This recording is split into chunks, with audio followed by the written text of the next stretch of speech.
I made a video a couple of days ago from Falcons versus Eternal Fire where I said people are overrating this loss because Eternal Fire really is a team that stresses your rotations, and that's a lot to do with teamwork. You know, if you don't have great teamwork, a team like Eternal Fire will really be a very hard team to deal with, so I didn't think it was that big of a deal. Now you play against G2, and I think this is a much bigger deal. Just kidding. G2 is one of the best teams in the world, and they changed one player. They're still a really freaking good team, even if it's losing Niko. They replaced him with Heavy God. Heavy God, very good player. Is losing to G2 the end of the world? Absolutely not. Doesn't mean Falcons is not going to be a good team. No, I actually don't really understand why people are freaking out about this loss, okay? It's such a meaningless loss. And it's not even that, probably it's not going to be their end game roster. They're probably going to change out a couple of players. Dagster might change, Magisk might change. If Tezes keeps playing the way he's playing, I don't think he'll change, because honestly, this isn't one of the games where he really pops off, but against ENCE, that was one of the best entry performances, honestly, I've ever seen. And you have that type of gameplay, you have Niko leading up, it's going to go well. And one of the things that was actually interesting in this game, it really made me realize how much G2 lost with Niko, because they did a couple of listen-ins in this series. It was like Niko was like straight up calling their CT sides, and mid-round, people were like, should I push? Should I do this? Should I do that? Should I do that? And it's like every time it was Niko answering. And look, I don't think that was necessarily what you want. It might have been like a round by round thing. You don't want someone doing that all the time, but it does mean that Niko had a lot of input over the way, especially on their CT sides that G2 might be playing. And probably, I mean, G2 lost a lot more than just a really good fragger. They lost a lot more than just a player with great game sense that can, you know, consistently find impact. They lost a player that had a huge impact on the way they actually play the game.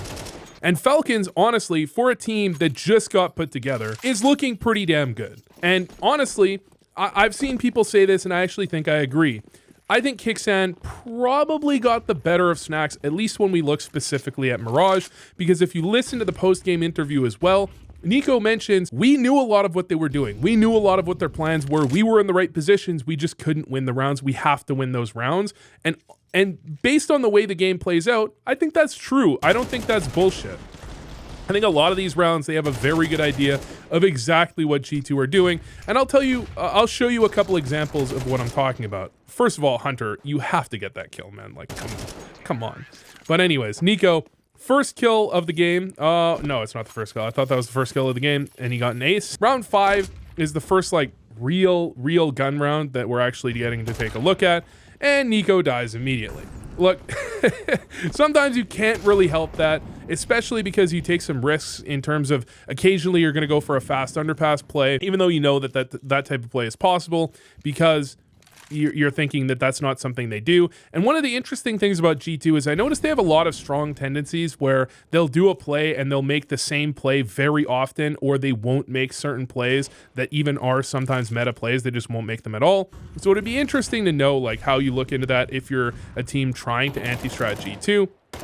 But anyways, defensive B, Snax, Hunter, Monacy, they're in a pretty decent position. And I think this game goes really well for the T side on both sides, which is stark contrast to a lot of games I've seen recently from G2 where their CT sides are all that they can really pull together. In either case, I'm really focused on Niko because this is Niko against G2. It's the chosen one against the team that he played with for 4 years. And one of the interesting things also that he mentioned, I'm not sure what interview this is really from. He mentioned like why he left G2. I think I'll do probably a specific video on that on its own. But first round picked up for G2. Niko this time jiggling, which is really what you should generally be doing. Obviously jiggling, it doesn't guarantee that Monacy isn't going to kill you even if you jiggle, but it does make it slightly more likely. I mean, if you just walk directly into the angle and Monacy's holding it like he did last round, you're gonna fucking die like 100% of the time, roughly.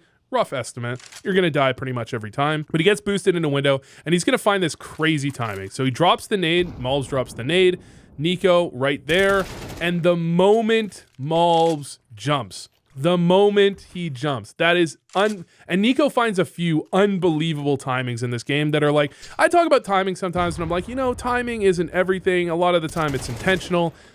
That's wild. I mean, it would be crazy if he actually had like a tendency and he knew that Malbs did that or something. That feels a little too crazy to me. That is just a really, I mean, maybe he knows, like you might know that Malbs has a tendency to look away in window, to be vulnerable and not looking in the right direction, like looking connector while open to getting flanked from window. You might know something like that. You don't know he jumps on the fucking thing, okay? You just don't know that, all right? Nobody knows that. Still, Niko does end up dying. And honestly, so the original video title of the previous one with Eternal Fire versus Falcons, by the way, you can find that in my Discord. I didn't end up releasing it, but I just dropped it because I'm not going to release it. The title was same team or different team, same problem, or something along those lines. Because Niko against Eternal Fire, he was kind of hard carrying, and just simply his team wasn't able to keep up. But actually in this series, he didn't do all that well. Not that he didn't have good games, but he ended up being roughly in the middle of the scoreboard.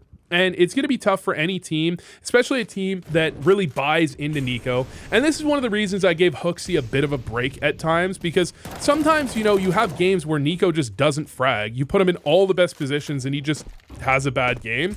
That's going to happen to everyone. And that means it's kind of hard to call when you have a player as good as Niko if you try and call around him. And it's kind of like when Donk does bad. How often does Spirit do well? Rarely, right? Like it's kind of natural. He gets the initial kill on a Malbs. Malbs does dink him, but that ends up getting him a kill on a m0NESY as well, as he holds a really effective angle. m0NESY left eye, left side peeking in a Niko. Niko just has a huge advantage. Plus he's further from the angle. And then he goes for that little bit of a fake to try and seem like he jumped into window. I don't think Hunter buys that at all. I think he knows exactly what just went on there. And so he just immediately continues the rotation over to B. Unfortunately, Niko doesn't have utility. Maybe if he had a flash, he could flash for his teammates to pop out. But at the same time, sometimes you don't necessarily want to flash over in those types of situations, because if you don't flash over, you can actually be in a better position to help the bomb site hit.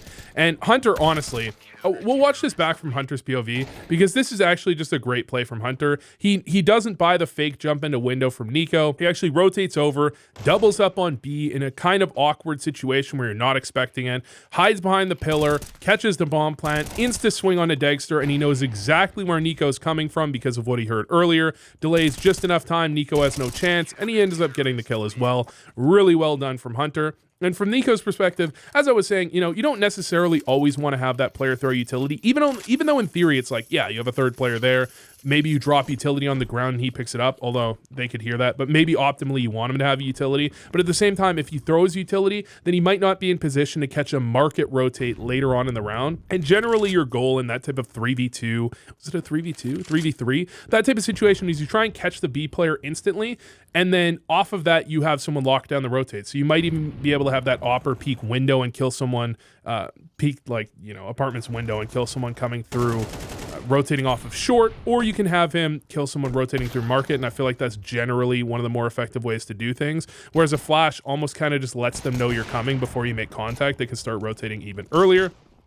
But anyways, Niko getting quite aggressive out apartments there, does end up getting taken down by m0NESY, but a lot of the time you don't have to worry about that type of death. Your team has already got a couple kills, they're activating, they're pushing quickly up short. You just need to, sometimes the reality is like in certain scenarios, sometimes all you have to do is find the player, and even if you die, it allows your teammates to secure the bomb site quicker. And if they secure the bomb site, then they have a free round win. It's just a matter of securing the bomb site before the rotations can get there. Sometimes you can accept a little bit of risk taking, if it allows you to actually get control of the bomb site, get a little bit more pushed up a little bit faster. I don't think that death was the end of the world.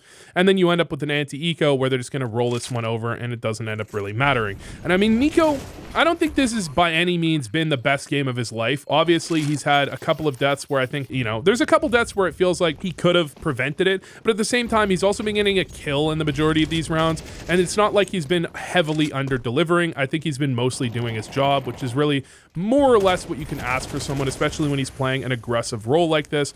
He's the first one out on this B hit. I mean, Magisk stops and takes a duel against the guy towards short, but then Niko is the first one that actually jumps out, and that's just an awkward round, honestly. And that's the type of round, I feel like that round happens, and I'm not rolling that one back. I'm just gonna play that one from memory back in my own head. That's the type of round, that round happens with Snax, and people are like, this is the worst IGL of all time. even though it's a 7-3 scoreline. I feel like Snax does to some extent get more hate than he deserves. Look, I think some of the round losses Snax has are actually just round losses that look bad, even if they aren't necessarily bad. And to some extent, I mean, look, I don't think he's the best IGL ever. I just feel like Snax, people feel so comfortable hating on Snax now, sometimes for things that I don't think are necessarily on him, you know?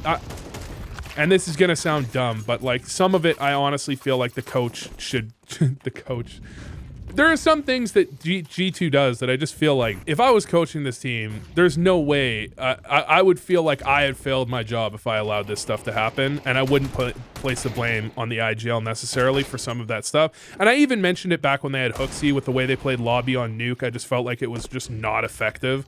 But anyways, Niko gets 1 kill there. That's about as good as you can ask for in that situation. He got 1, didn't whiff on the second. You end up in a 2v3 here for G2. Snax and m0NESY retaking, and I don't think they have really any chance of picking this one up. This one really just relies on some mistakes from the T's, and even with pistols, if you're playing in like silver, pistols are a huge disadvantage and you probably win that round a good amount of the time. But when you're playing at this level, they're going to 1D you a good portion of the time, and so it's not quite as easy to deal with. But this comeback is actually going to be pretty sick, because 8-4, I thought it was 9-3, but it's 8-4 at score at halftime. Generally, I generally would say that for most teams, their CT sides are...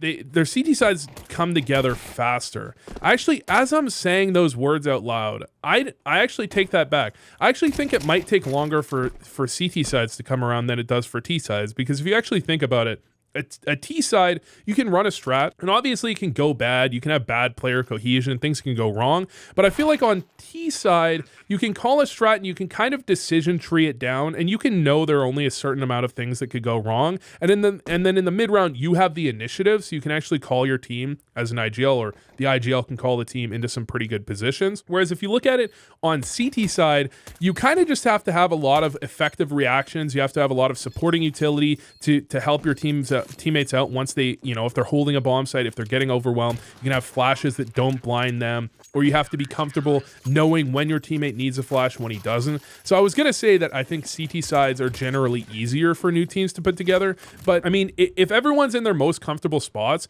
then you can have some really well meshed CT sides, absolutely, right off the bat. But if you play against something that kind of tests, as I mentioned, Eternal Fire is a tough team to play against. They get aggressive, they test your rotations, they find opening picks. You have to pivot around the map, you have to throw supporting utility.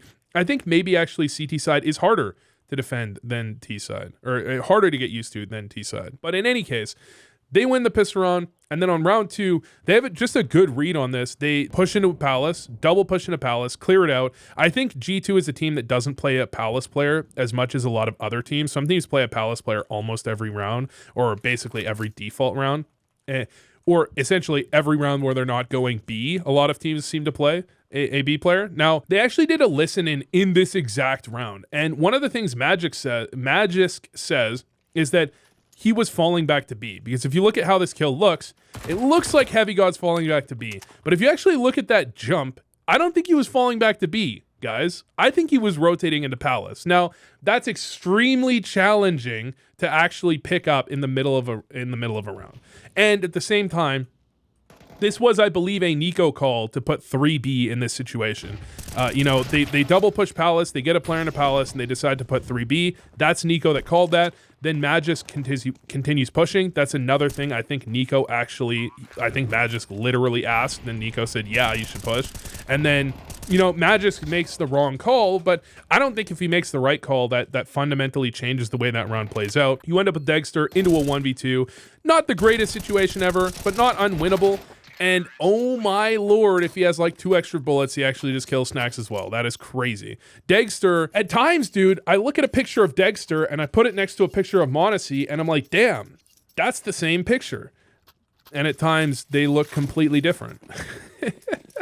By the way, one thing, I've seen people be critical of, I don't think it's this round, but there's some rounds where sometimes G2 will do like full execs on anti-ecos, and that's one of those things where I don't know how much I necessarily blame it on the IGL, because every IGL knows, do you really want to do an A site exec on Mirage against pistols?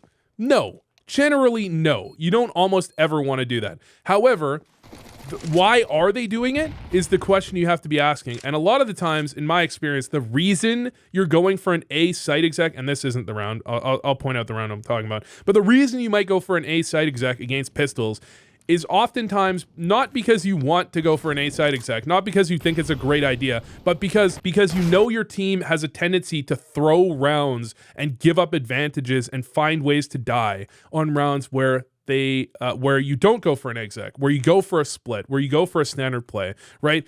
And this is, I feel like, a way where you could definitely die. Heavy God, I mean, this is just kind of a small thing, but he just swings out with a Molotov. There could just be a guy just sitting here, could just kill him for free immediately. He never clears this. He doesn't clear this at all. He could easily just die here, and at this exact moment, someone could be on balcony, peek out, kill him, push in, and they would have full palace control. Now, look, there's always openings. There's always openings in any round of CS. There's always openings. But that's just an example I'm talking about of like, oh, okay. That's an opening I respect, okay? Niko just absolutely destroys Heavy God. As always, a death against pistols, a death is fine as long as they can't retrieve your gun. A death where they can retrieve your gun, I feel like that is almost always a mistake. But if you die at long range, they can't get your gun, I feel like that's not a big deal. But anyways, the Heavy God example was just a small thing to be like, you know, maybe the reason Snax is calling some of the things. Look, again, I'm not saying I think Snax is the best IGL out there. I'm just saying I think he gets a little more hate sometimes than he deserves. You know, when we look at that, if you go all the way back to Blast Premier, I think I was covering the game, either that or I was watching the game and I covered it. I think actually I might have just been watching the game, and then I asked Snax about it in the following matchup. Malbs has like 40 kills at some point. He's like 40 bombing on Ancient. They switch to T-side, and then Malbs is just running out mid, dry, no flashes, a bunch of times. They end up losing. I can't remember who they were playing. They end up losing this game. It might have actually been against Bait, but they end up losing this game, and a lot of it had to do with Malbs just dry running out mid.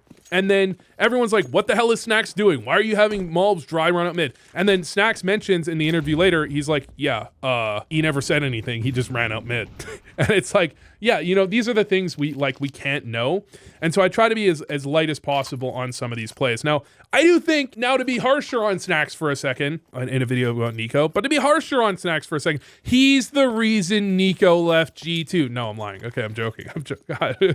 This is one of those routes. So Snax is going to go for this fast swing across. This is a play you can go for. He swings across, peeks into ladder, like peeks towards ladder. Dexter's there. Dexter kills him. There's nothing wrong with this. However, there are two problems with this round. Number one, if you ever watch Na'Vi do this, they will sometimes have Wonderful throw a window smoke. And look, Hunter threw 2 smokes. Do we need him throwing 2 smokes here? This is a different question.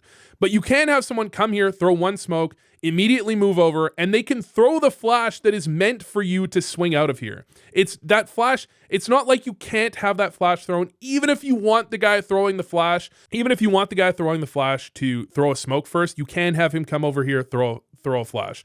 Now, maybe, like, obviously they're prioritizing something different because Hunter threw those 2 smokes, and then Hunter makes his way over to A.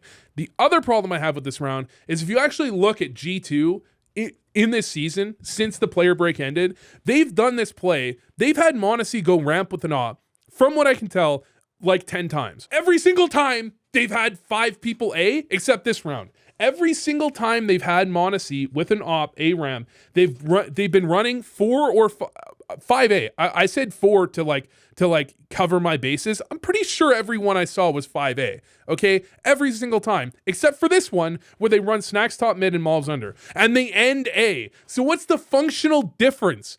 It's not like, look, if you run m0NESY ramp, right, and they go into a default after, that's different.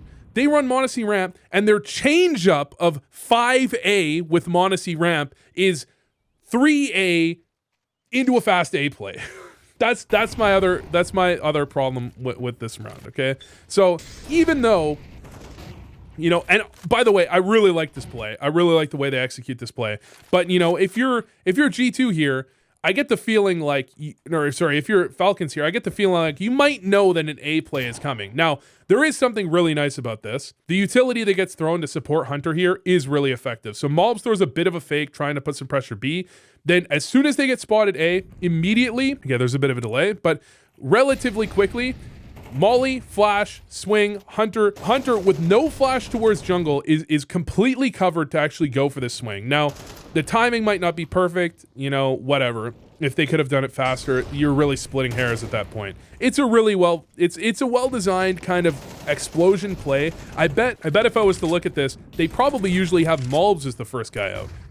That's just a really strong play that has a lot of opportunity to get a lot done. And I can understand why they went for that play. I still do have a couple of problems with the way that round played out. I would have loved, look, sometimes, I don't know, sometimes you can gamble and say, well, if there's a guy there with an op, then I'm just dead. But at the same time, if it doesn't fundamentally change the play, and I feel like it doesn't, couldn't you have had just Hunter move over, throw a flash, and run back? Like, I don't know. But maybe it does fundamentally change the play. Maybe the speed they're trying to go for with that play. But it just feels like because Snax died, then they had to go back into this A play when they the plan was probably mostly to go for the A play to begin with. But one of the things that I think sometimes happens with G2, and Launders mentioned this on the broadcast, a lot of the time it feels like they force plan A, like they have a plan and they just force it to work. I think some of the time, and I mentioned this in my previous video as well, to be fair, but I think some of the time what they have is they just don't have outs for themselves. And that's an example of that. But anyways, back to Niko. Oh my God. Didn't mean to scroll through that much time. Niko picks up a deagle, and Niko with the deagle. I feel like Niko with the deagle is almost more guaranteed to get kills than Niko with a rifle. But either way, this is the type of round I'm talking about, where you're playing against the 4-spot, you just go for an A exec. I think G2, when I look at their plays, they hit A probably a little bit too often just in general, and then you combine that with hitting A on anti-ecos, and you probably it feels like there's just not quite enough balance, and so you have a full stack A from G2 or from Falcons rather. They get Kixan with the flank. Tesses is on a long rotate, and you just can't let him you just can't let this rotate happen. I feel like you need to find a way to get out of this. Now, I understand one of the reasons is, the thing is, you could get out of this by backing into A ramp, and it probably would be something they could consider. I don't think you would generally do it, but it is something you could have in mind, but you would never do that in this scenario because then your opponents pick up rifles. And that's one of the things you want to avoid letting them do. You don't want to let your opponents pick up rifles in a situation like this, but you simply cannot just sit around and let the rotate get there. As I say that, I will give them a bit of a break because they probably didn't realize how far away that rotate was. If they realized where the rotate was, they might not have, they might have adjusted. But here's another round. When you look at that, their whole team's going A. And Dexter even began the rotate. Did Dexter just begin the rotate right away? He hears things in mid. Oh yeah, they didn't really throw flashes. Dexter just kind of almost immediately rotating through CT over to A. Magisk is in a pretty decent spot, gets one, doesn't quite get two. This feels like kind of, I don't want to say telegraphed, but this doesn't feel like amazingly dynamic play. It just feels like the individuals are doing really well. And by the way, this is a nice little play that Hunter just gets ahead of, by the way. So Hunter, he just straight up duels out.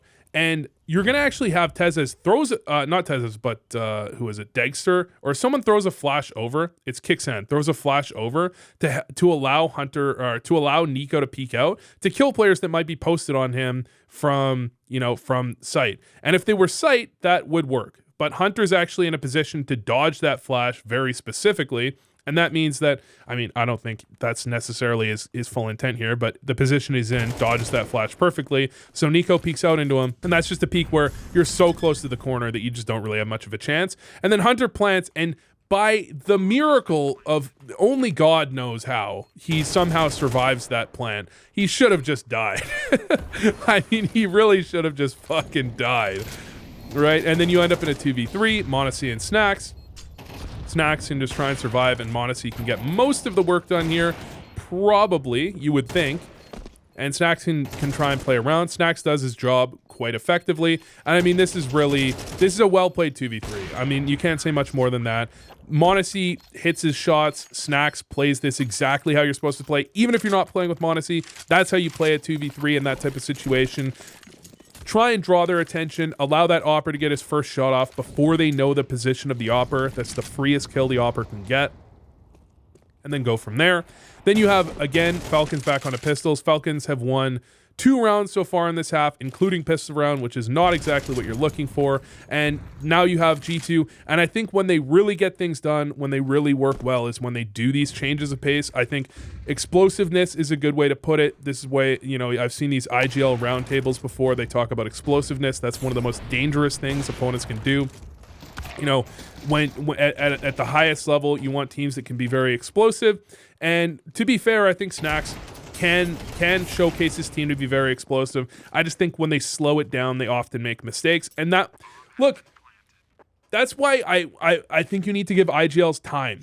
Because if you have a team and they just struggle, they make mistakes when you slow things down, then you're gonna be handcuffed to play a specific style.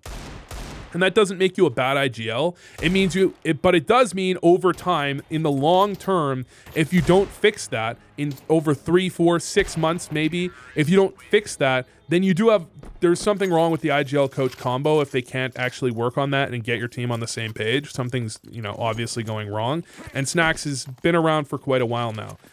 Now, y'all ain't ready for this, but I do feel like there's a decent amount of the time that the problem actually ends up being Malbs making mistakes in slower rounds, but I'm going to wait for some more data because I do like me some Malbs. I don't want to, you know, I don't want to be out on that quite yet. Now, here's a round where I mentioned previously that Niko was a little slow on some sort of trade or something like that, and it's going to end up working out for him. Well, here's the one. He peeks out on a kickstand. Monacy peeks out on a kickstand. Niko doesn't immediately trade. Monacy was straight up. He said Niko just made a dumb play. He actually just tried. I think he said bad. I think he might have said dumb. I don't know if he said dumb or bad, but he's expecting Niko to peek out immediately. Niko's just not quite in the position that he's like ready to peek out off that trade immediately. I think he's trying to get around the garbage can, if that's my guess, because there's a garbage can in the smoke. I think he might have got stuck on it for a second. And when you don't peek immediately, and peeking immediately actually might have ended up getting him killed. Now Monacy's thinking, you know what he's thinking? He's thinking Niko's gone back around. He's going to peek me from the right side of the boxes. So Monacy in his head doesn't see him there immediately. He tries to jump away because he's committed on this. Instantly, he's committed on the idea of Niko trading through there. Then once he gets to here, this is awkward. So he just tries to jump around the corner, knowing that he could be peeked from around the other side of the smoke, and Niko peeks out at that exact moment. I mean, that could have been 11 rounds for G2. They just close out the game immediately. But instead, it's 11 rounds for Falcons, and I honestly thought, I don't know who I was, honestly, to be clear here, I don't know who the hell I was cheering for, because I kind of want to see Falcons lose, but at the same time, I didn't want G2 to win with the way that I see them playing sometimes, and I wasn't sure who I wanted to win. But anyways, G2, look, nice entry from this. This is the change of pace I'm talking about. And Malbs, I mean, he does kind of catch Tessez off guard, right? They've been conditioning a little bit with their utility. They get up into a decent position. They get the immediate kill onto Tessez. They rotate into a B hit, and Dexter picks up 1. Dexter picks up 2, which is unfortunate. This is a 2v4. The strat gave them an initial kill. The strat, you know, did it work? Well, Dexter rotated into position, but I wasn't looking at where Dexter was coming from. Then you have Malbs pick up 1 kill on a kickstand, and this gets really awkward. Because Malbs just picks up another one onto Dexter as well. Niko wasn't there quite in time on the rotate, which is maybe what Dexter was thinking. Maybe Dexter was thinking that, wow, Dexter rotates all the way from A and gets here in time. That is actually kind of crazy. Maybe Dexter was thinking that Niko was going to get here in time, but Niko walks across.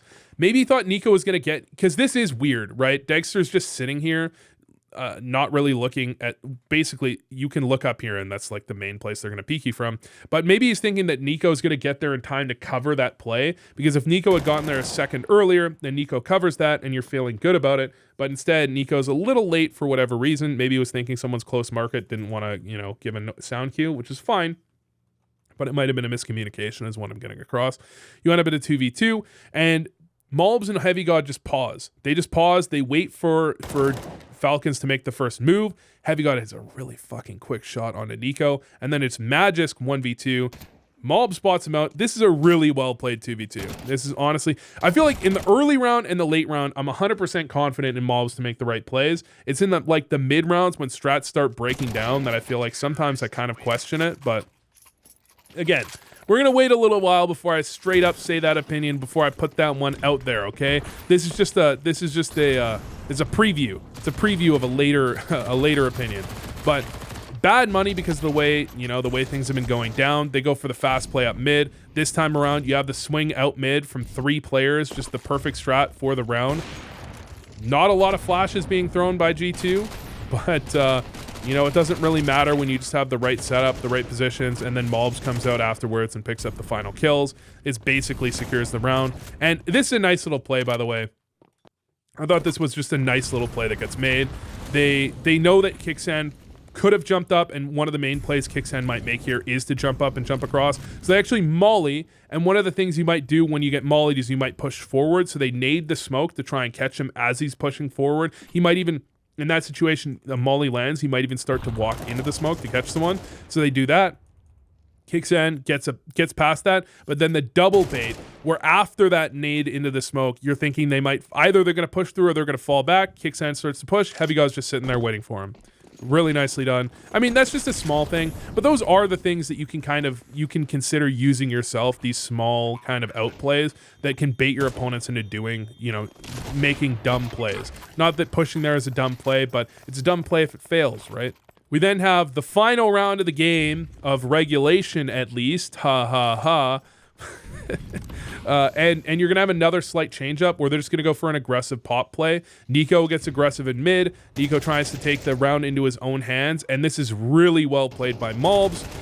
He notices Niko's there, gets in a connector, just holds. Niko has nowhere he can go in that situation. Niko's completely screwed. And look, Niko took a risk. It didn't work out. That's, it is what it is. I think that's another solid call by Snax. The changes of pace that Snax goes for, the thing is, I feel like they are conditioning their opponents, but I feel like they could use a bit more utility and still maintain that throughout the half. I feel like they use so little utility, I feel like they lose first kill on gun versus gun rounds. Whenever I look at G2, I haven't looked at like a ton of their games, but when I look at one of their games and I look at gun versus gun, it's like first kill, first death on T side. They're always getting blown out, it feels like. It feels like they're always getting blown out. It's one of those things where it just feels like they could be a little safer in those openings. But anyways, Niko versus G2, give them some time, give Falcons some time, let them play together for a little while. This isn't great for G2, I think, to be this close against Falcons this fast, especially when Niko isn't having the greatest game of all time and Tezes isn't pulling off some of the entries he was pulling off. Like, this is Tezes and Niko, I feel like, playing at 80%, and they still brought them to 13-11 map 3. That's kind of wild.